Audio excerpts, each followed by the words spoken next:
अगर परमात्मा को लगता कि अरावली बेकार चीज है तो उसको कब का वो हटा देते। मोदी जी प्लीज अरावली को बचा लीजिए। अरावली मेरी ऐसी अरावली।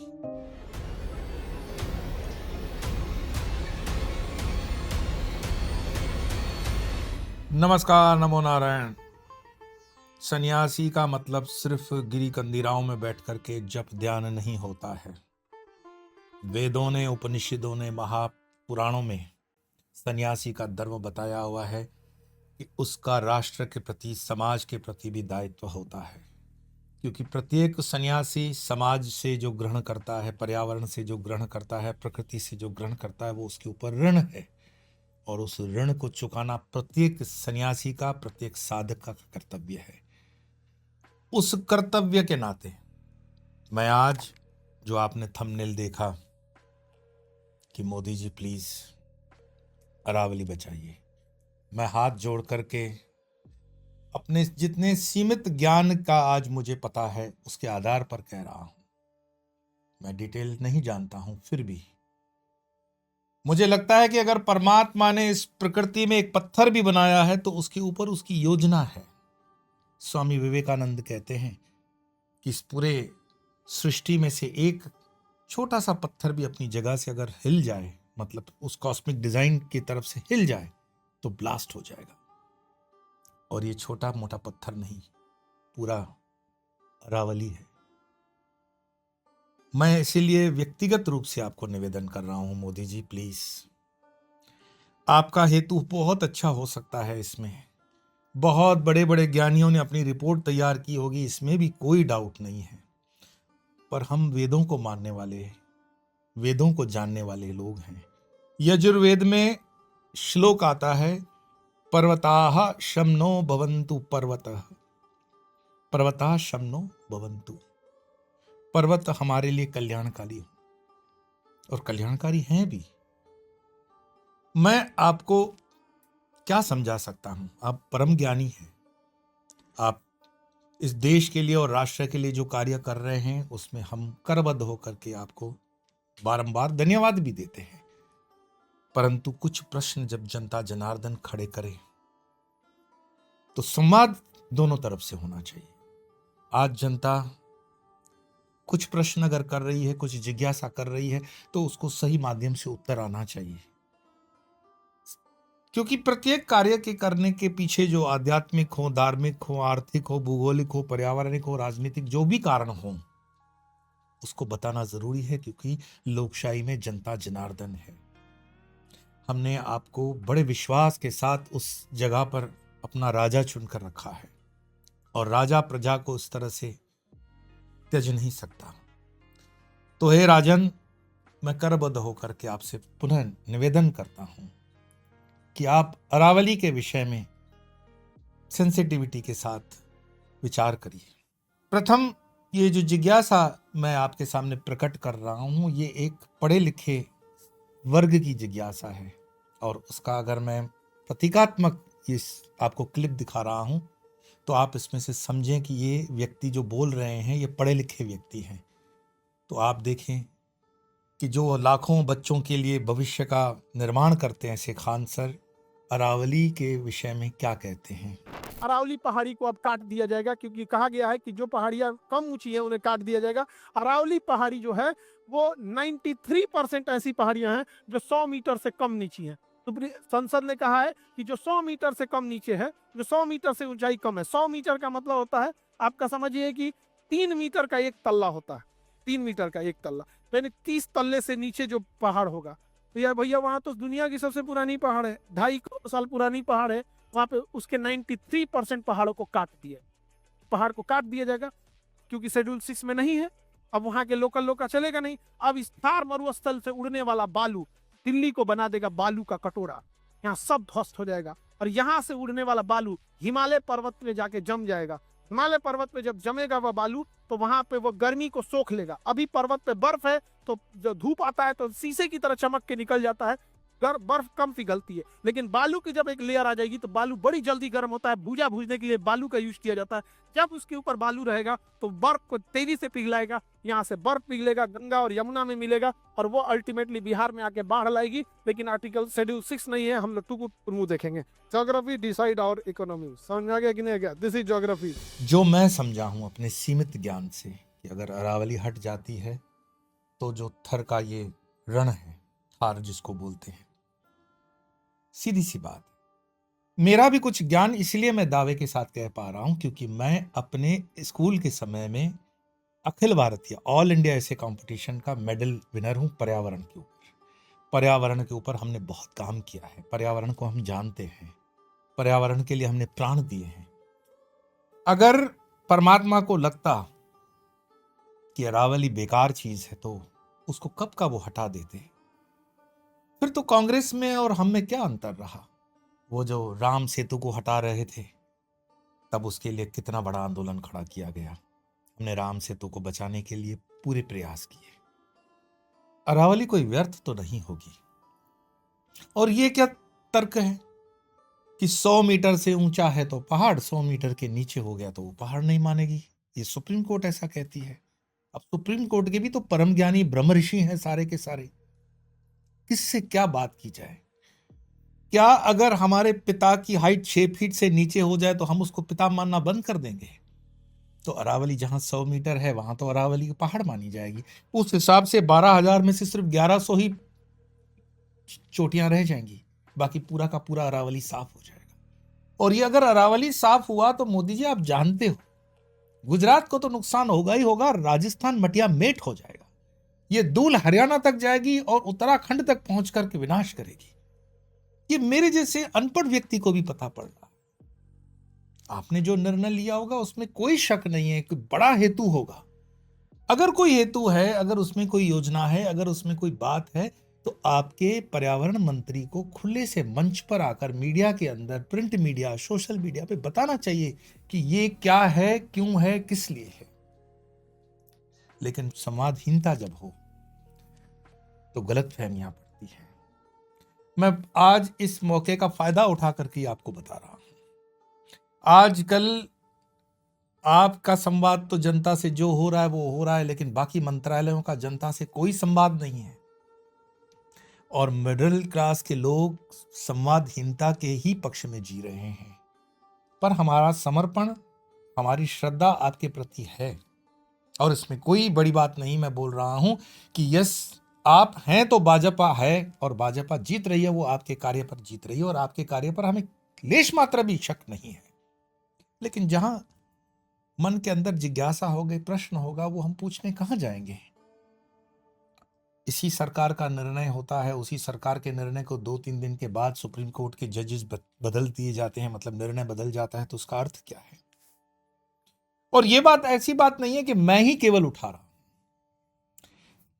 यहां का मीडिया भी, लोग क्या कहते हैं वो उनका विषय है, पर जागरूक है। आज भी लोकशाही भारत की टिकी हुई है तो उसमें मीडिया का बहुत बड़ा रोल है। रिपब्लिक चैनल के अंदर जो ये अरावली के विषय में बताया गया है, आप इसको भी देखें कि क्या बताया गया है अरावली के विषय में। अरावली धरती की सबसे प्राचीन पर्वतमालाओं में से एक, जिसकी उम्र करीब 2.5 अरब साल पहले की मानी जाती है। यही वो प्राकृतिक ढाल है जिसने सदियों से थार के रेगिस्तान को भारत के दिल तक पहुंचने से रोके रखा। यही अरावली राजस्थान में पानी की आखिरी उम्मीद, हवा की सबसे मजबूत दीवार और जीवन की बुनियादी शर्त रही है। लेकिन अब यही विरासत कानूनी परिभाषाओं के फेर में मिटने के कगार पर खड़ी है। हाल ही में सुप्रीम कोर्ट ने पर्यावरण, वन और जलवायु परिवर्तन मंत्रालय की एक मल्टी एजेंसी कमेटी की सिफारिशों को स्वीकार करते हुए अरावली पहाड़ियों और अरावली पर्वतमाला की नई परिभाषा को मंजूरी दी है। अब मंत्रालय की नई परिभाषा में ऊंचाई का मानक सीधे 100 मीटर कर दिया गया है। कोर्ट के आदेश के अनुसार वही भूभाग अरावली पहाड़ी माना जाएगा जिसकी ऊंचाई आसपास के क्षेत्र से 100 मीटर या उससे अधिक हो। बवाल की असली वजह यही है कि अगर यह परिभाषा पूरी तरह लागू होती है तो मौजूदा अरावली का करीब 90% हिस्सा अरावली की श्रेणी से बाहर हो जाएगा। राजस्थान के 15 जिलों में फैली 12,081 अरावली पहाड़ियों में सिर्फ 1,048 पहाड़ियां ही 100 मीटर से ज्यादा ऊंची हैं। यानी नई परिभाषा लागू होते ही 90% से ज्यादा अरावली कानूनी रूप से अरावली नहीं रहेगी। मोदी जी, अरावली का इतना महत्व है कि आपके जो दुर्विरोधी हैं राजनीति के अंदर, वो भी अब इस मौके को कैश करने के लिए बोल पड़े हैं। हो सकता है कि उनकी सरकारों में भी ऐसी कई गड़बड़ियां हुई हों, लेकिन हम आपको जितना चाहते हैं, सम्मान देते हैं, आप पर भरोसा करते हैं, तो उस भरोसे में हम 99% पे कॉम्प्रोमाइज नहीं कर रहे हैं। हमें 100% ही आप पर भरोसा करना है, और कहीं पे कोई 0.0001% भी इस तरह का कार्य होता है तो हम आपसे जिज्ञासा जरूर करते हैं और विनम्र भाव से। अरावली सिर्फ गुजरात के लिए, राजस्थान के लिए या हरियाणा के लिए महत्वपूर्ण नहीं है। अरावली के हटने से, कुछ बीच की पैचेस भी हटने से मध्य प्रदेश तक उसकी आहट जाएगी। ये कोई आज या एक साल के अंदर काम नहीं होगा, पर हम पर्यावरण के दोषी होंगे। हो सकता है शरीर से हम इस पृथ्वी पर न भी रहें, पर सनातन धर्म हमें यह सिखाता है कि हम किसी न किसी चेतना के स्वरूप में रहेंगे और इस कर्म का भुगतान हमें करना होता है। और कृष्ण कहते हैं कि यदि तुम विरोध न कर सको तो कम से कम बोल करके भी अपनी बात तो रख ही सकते हो। मैं इस दृष्टि से अपने इस दायित्व से खुद को मुक्त कर रहा हूं कि कम से कम देश के प्रधानमंत्री तक विनम्र भाव से निवेदन कर रहा हूं कि आप अरावली को बचा लीजिए। मैंने कभी भी कोई संदेश, कभी भी कोई इस तरह का पत्र व्यवहार आपसे अपने निजी स्वार्थ के लिए नहीं किया है, और आज भी ये मेरा कोई निजी स्वार्थ नहीं है। इसलिए आप या आपके मिनिस्टर्स या आपकी सरकार इसको अन्यथा न ले। बस एक भावना है कि अरावली को हम बचा लें। इस पर बाद में जो आप कहेंगे कि ये आवश्यक है तो वो संवाद करके ठीक हो सकता है, लेकिन अगर जनता जनार्दन रास्ते पर उतर रही है और उसके बीच में इतना विरोध भी प्रदर्शन हो रहा है तो आप इस पर विचार करें। जब मैंने कहा कि आपके विरोधी भी आजकल बोलने लगे हैं, स्वयं आप देख लीजिए अशोक गहलोत क्या कहते हैं। अरावली को लेके जो फैसला आया सुप्रीम कोर्ट का, वो दुर्भाग्यपूर्ण है, क्योंकि जिस प्रकार से 2010 के अंदर एफिडेविट दिया गया था 16 फरवरी को, 3 दिन में ही 19 तारीख को ही 2010 को सुप्रीम कोर्ट ने उसको खारिज कर दिया, जो 100 मीटर की रेंज में माना गया था अरावली को। उसके बाद में क्या जरूरत पड़ी कि 2024 के अंदर उसी परिभाषा को, जो खारिज हो चुकी थी सुप्रीम कोर्ट में, स्टेट गवर्नमेंट की सिफारिश पर, भाजपा की स्टेट गवर्नमेंट की सिफारिश पर केंद्र सरकार ने उसी को पैरवी के लिए सुप्रीम कोर्ट में ले गए। दुर्भाग्य से सुप्रीम कोर्ट ने उसको एक्सेप्ट कर लिया और हाहाकार मचा हुआ सब जगह, क्योंकि अगर अरावली नहीं बचेगी तो आप सोच सकते हो कि उसके परिणाम क्या होंगे वर्तमान पीढ़ी के लिए भी, आने वाली पीढ़ियों के लिए भी। अरावली खाली पहाड़ नहीं है, ये जीवन रेखा है राजस्थान के लिए भी, और जो अन्य प्रदेश से, चाहे गुजरात हो, चाहे वो दिल्ली हो, चाहे हरियाणा हो। इसलिए हमें सोचना पड़ेगा किस प्रकार से इस फैसले पे पुनर्विचार करने के लिए मजबूर करें सुप्रीम कोर्ट को भी। उसके लिए भारत सरकार आगे आना चाहिए। जिस प्रकार से दिल्ली गैस चैम्बर बन चुका है, सांस लेना मुश्किल हो रहा है, दिल्ली के अलावा भी अन्य राज्यों में भी उसका असर भी पड़ रहा है। अगर ये पहाड़ी समाप्त हो गई, पता नहीं इस देश में क्या होगा, उत्तर भारत में क्या होगा, कल्पना के बाहर की बातें हैं। ये तो आपको एक्सपर्ट भी राय दे सकते हैं। इसलिए मैं अपील करना चाहूँगा भारत सरकार से भी और स्टेट गवर्नमेंट से, इसको गंभीरता से ले, ये कोई प्रतिष्ठा के सवाल नहीं बनाए, और उसको गंभीरता से लेकर के पुनर्विचार करने के लिए आगे आना चाहिए, मेरा मानना। तो मोदी जी, आपने देखा पक्ष के लोग तो आपके समर्थन में नहीं बोल रहे, लेकिन विपक्ष के जो नेता हैं या आपके शुभ चिंतकों में भी जो नेता हैं वो अब धीमे स्वर से बोल रहे हैं। मैं इसको राजनीतिक मुद्दा नहीं देखता हूँ, ये पर्यावरण का मुद्दा है। ये मेरे अध्यात्म से जुड़ा हुआ इसीलिए मुद्दा है क्योंकि मैं योगेश्वरानंद गिरी, हमारी तपस्या की स्थली गिरी होती है, पहाड़ होते हैं, और उन पहाड़ों में से एक पत्थर भी कोई इधर उधर कर ले तो ये हमारा दायित्व है कि हम उसकी रक्षा करें, हम उसके लिए प्राण न्यौछावर करें। अरावली को बचा लीजिए। हमारा धार्मिक आधार भी, इस पर जो पर्कुलेशन ऑफ वाटर है, वाटर टेबल इससे मेंटेन होता है, इकोलॉजिकल सिस्टम बनती है, वो कई लाखों मीटर्स तक। बताते हैं कि इसमें कई पशुओं के लिए जो सेंचुरीज हैं या जो गलियारे हैं वो प्रभावित हो जाएंगे आने वाले समय में। तो ये हमारा धार्मिक आधार भी है, कर्तव्य है इसको बचाने का। और आर्थिक इसीलिए कि अगर रण आगे बढ़ेगा तो खेती, बंजर, पानी, ये सब सिस्टम चरमरा जाएगी। तो आने वाले समय में इसका आर्थिक भी नुकसान होगा। भूगोलिक इसीलिए कि रण जब आगे बढ़ेगा तो लोग अपनी अपनी जगहें छोड़कर पीछे पीछे चलना शुरू करेंगे। हो सकता है ये 50-100 साल बाद हो, लेकिन इसके पापी हम कहलाएंगे।